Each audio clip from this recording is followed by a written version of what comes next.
tips mga idol kung paano pabilisin ang pagbukas ng biplop at kunin yung laman sa loob kasi mahirap to kunin eh. Kaya tuturuan kayo kung paano kukunin ng mabilis.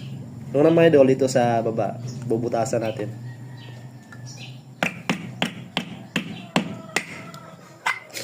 Oh, may butas na.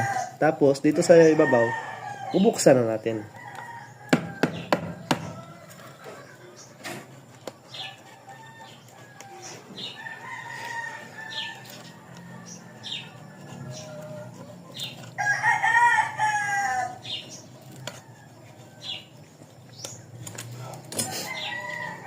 Ito na, bukas idol.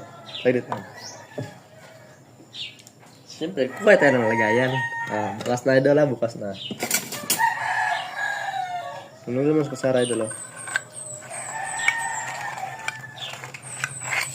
Ano? Tapos, ibublong lang dito mga idol.